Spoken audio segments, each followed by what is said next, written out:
भगवान शिव से विलग होकर अपने शरीर को भस्म किया, हिमालय के यहां जाकर के पार्वती जी के रूप में प्रकट हुए। हिमालय पुत्री पार्वती बाल्यावस्था से ही निरंतर ध्यानस्थ रहना शिव अनुराग में। जब किशोर अवस्था हुई, किसी से कोई संभाषण नहीं करती थी माता जी, हर समय भगवान शिव के ध्यान में निमग्न रहना, कठोर तप करना शुरू कर दिया। जो बिल्व पत्र सूख कर गिर जाते थे, माता जी उसको अपने मुख में रख करके पा लेती। एक बिल्व पत्र, अपर्णा, शरीर सूखने लगा। माता जी का नाम अपर्णा, भारी तपस्या। भगवान शंकर को एकदम बोध हुआ कि सती का जन्म पार्वती के रूप में हिमालय के यहां हो चुका है और वो हमारे लिए कठिन तपस्या कर रही है। तो सप्त ऋषियों को बुलाया और उनसे कहा कि जाओ इनके प्रेम की परीक्षा लो। जानते हैं, सब कुछ जानते हुए भी ये होता है। जैसे लोग कहते हैं भगवान जानते हैं अपने भक्तों को, तो परीक्षा क्यों लेते हैं? तो पढ़ाया तो टीचर ने ही है, तो सालाना परीक्षा तो होगी ही कि तुम क्या पढ़े हो। ऐसे ही तुम्हारे प्रेम की परीक्षा होगी। तुम हरि को चाहते हो या हरि की रची हुई माया को? हरि की हुई रची हुई माया में आकर्षित हो गए तो 0 आ जाएगा। और हरि की तरफ देखते रहे, माया से बच गए तो नंबर आ जाएंगे। 100 के 100 आते हैं, यहाँ 98-96 नहीं आते। 2 ही चैप्टर हैं, हरि पसंद कर रहे हो या हरि की माया। हर भक्त के सामने आता है, तो प्रायः लड्डू ही खाने को मिलता है। बचता वही है जो मामे वे प्रपद्यन्ते माया में ताम तरंति थे, केवल हरि। हे सप्तऋषियों, जाओ, हमारी आज्ञा है, पार्वती की प्रेम की परीक्षा लो। यदि पास हो जाए तो उनको तपस्या से निवृत्त करो। बोलो महादेव जी प्राप्त हो जाएंगे। जाओ भवन को चली जाओ, तपस्या की आवश्यकता नहीं। ऋषियों ने जाकर के पार्वती जी को देखा, मानो मूर्तिमान तपस्या विराजमान हो, अस्तिमात्र हुए रहे शरीर, सूखे पत्ते बिल्व के। मुनि बोले, हिमांचल नंदिनी, इतना कठोर क्या प्राप्त करना चाहती हो? किसकी आराधना कर रही हो? तुम्हारा लक्ष्य क्या है? यदि हम सुनने के अधिकारी हो तो आप कृपा करके बता सकती हैं। पार्वती जी ने कहा, मन बड़ा सकुचाता है आपसे ये बताने में। आप लोग कहीं मेरी हंसी ना उड़ा दें, जो मेरा लक्ष्य है। मैंने भी बहुत सिखाने की कोशिश की, लेकिन मेरा मन नहीं मान रहा, हट पकड़ लिया है। क्योंकि मेरे गुरुदेव ने मुझे जो आकर के बचपन में बता दिया, मैं वही हृदय से स्वीकार कर ली। मुनियो, वैसे आप भी हंस दोगे, ऐसा लगता है जैसे हम भारी प्रबल धारा में बालू का बांध बनाना चाहती हैं। कहां भगवान शिव और कहां मैं? मेरे गुरुदेव नारद ने बचपन में आकर के कहा, तुम्हारे पति देवाधिदेव महादेव होंगे। बस मैं तब से अपने पति की प्राप्ति की आराधना कर रही हूं। पता नहीं आप मेरी बात सुनकर हंसेंगे कि मानो बिना पंख के मैं आकाश को छूना चाहती हूं। ऋषि हंस पड़े और कहा, बात तो सही है, पर्वत से उत्पन्न हुई हो, इसलिए तुम्हारी बुद्धि भी हमें लगता है जड़ ही है। नारद के उपदेश से आज तक किसी का घर बसा है? नारद के उपदेश से किसी का घर बसा है? अरे जिसका उपदेश किया उसको बैरागी बना दिया, गृहस्थी तो बनाया नहीं। नारद उपदेश सुनकर किसी का घर बसा हो, ऐसा तक प्रमाण नहीं है। देखो, दक्ष के पुत्रों को उपदेश किया, 10,000 को 1,000, लौट कर नहीं आए, सब बैरागी बन गए। चित्रकेतु को उपदेश किया, घर चौपट हो गया। प्रहलाद जी को उपदेश किया, पूरा हिरण्यकश्यप का नाश हो गया। हमारे गुरु नारद जी की जो सीख सुना बर्बाद हो गया, बाबा जी बन गया, भजनानंदी बन गया। वैसे हम बताएं, नारद जी हैं बड़े कपटी, ऊपर से साधु का चिन्ह है, अंदर से कपट। क्या कपट? उसके संसार का नाश कर देते, भगवान से जोड़ देते हैं। मुझे नारद जी की बात कम समझ में आती है। ये उल्टा बोल रहे ऋषि परीक्षा के लिए, गुरु निष्ठा हटाने के लिए, समझ रहे हो? पार्वती जी ने कहा, बचपन में मेरे गुरुदेव ने बता दिया, वही मैं। नारद जी की बात आज तक घर किसका? जो नर नारी नारद की बात सुने, भवन त्याग करके भिखारी बन गया, प्रमाण है। उनके वचनों पर तुम विश्वास मान रही हो? महादेव जी को पति, नारद जी ने तुम्हें भगवान शिव को पति, बिल्कुल निर्गुण। समझो, निर्गुण का मतलब दूसरा भी अर्थ होता है और एक अर्थ होता है कि कोई गुण नहीं, नीलज, नंगे धड़ंगे घूमते, कभी कभी दिगंबर, कोई लज्जा नहीं। कुबेश, भाई सुंदर मुकुट लगाए हो, पोशाक पहने हो, नहीं, चिता की भस्म लगाए, मुन्नों की माला पहने, बहुत बाघंबर डाल लिया, ये कुबेश है। कपाली, मनुष्य के मुन्नों की माला। अकुल, आज तक कोई पता नहीं लगा कि किस कुल के हैं महादेव जी, क्योंकि सब कुलों के मूल है, मूल का मूल वही है, उनके मूल कोई है नहीं। आगे एक दीवाल नहीं है, 60,000 योजन का एक बरगद का पेड़ है, उसी के नीचे रहते। 60,000 योजन, 1 योजन 4 कोस, 1 कोस 3 किलोमीटर। कितना बड़ा वटवृक्ष? कैलाश में एक वटवृक्ष जिसके नीचे रहते 60,000 योजन का। 6 ऋतुएं शोभा देती उसी वटवृक्ष के। और कोई घर तो है नहीं महादेव जी के। और आभूषण भूल मत करना, बड़े बड़े विषैले सांपों का आभूषण कोई सोना चांदी नहीं पहनते महादेव जी।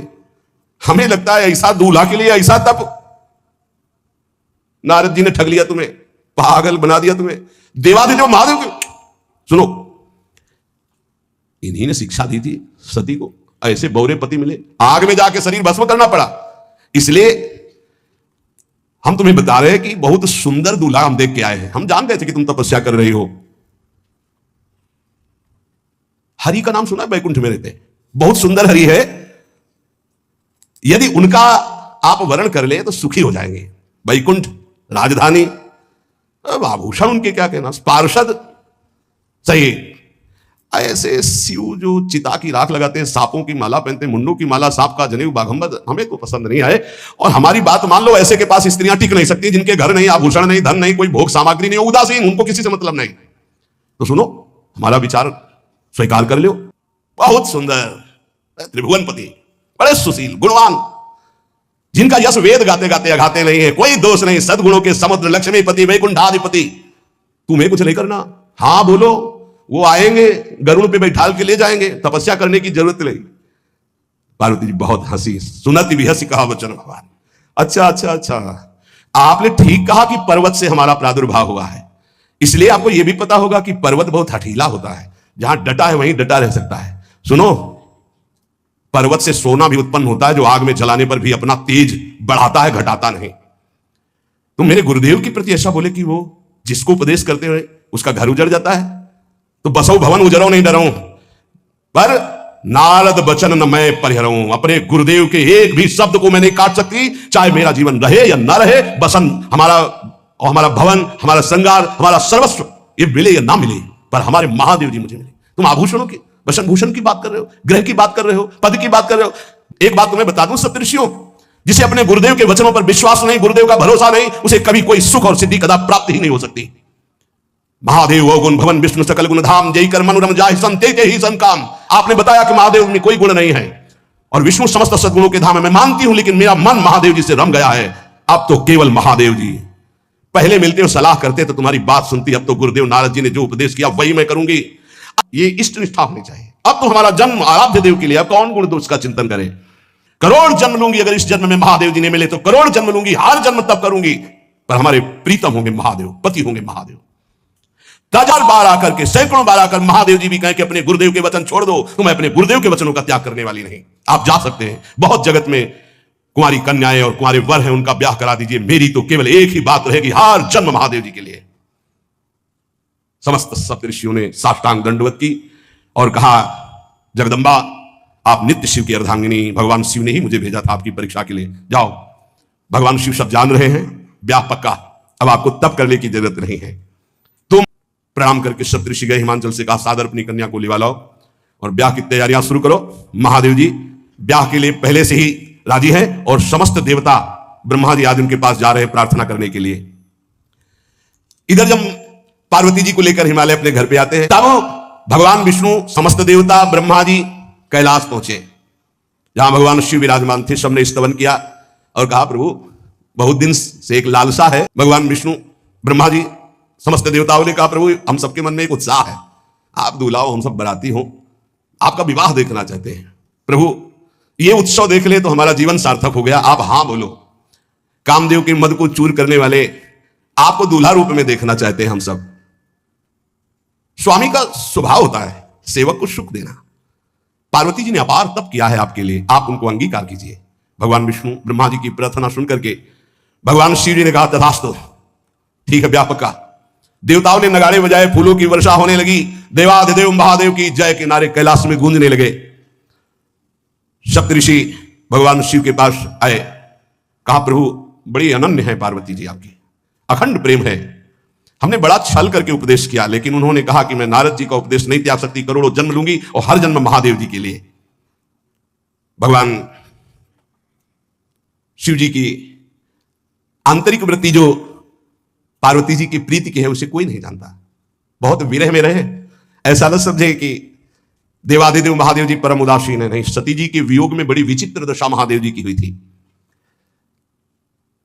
सप्तऋषि फिर गए पार्वती जी के पास और कहा, अभी बीच में घटना घट गई, कामदेव गया था, महादेव जी की समाधि को भंग किया, तो महादेव जी ने कामदेव को भस्म कर दिया, तो ब्याह का मतलब क्या रह गया।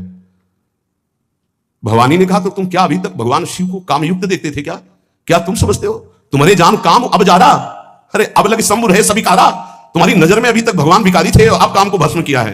अरे हमने भगवान शिव की आराधना की, हमारे मुझे तो शिव को सदा ही योग संपन्न ब्रह्मबोध देखा है। वचन और कर्म से, मन से मैंने यदि भगवान शिव को अपना स्वामी माना है, योगी, अजन्मा, अनिंद्य, काम रहित, भोगहीन, तो निश्चित मुझे प्राप्त होंगे। भगवान शिव के पास फिर सप्तऋषि गए, बोले प्रभु गजब की निष्ठा है, केवल आपके प्रति प्रेम है,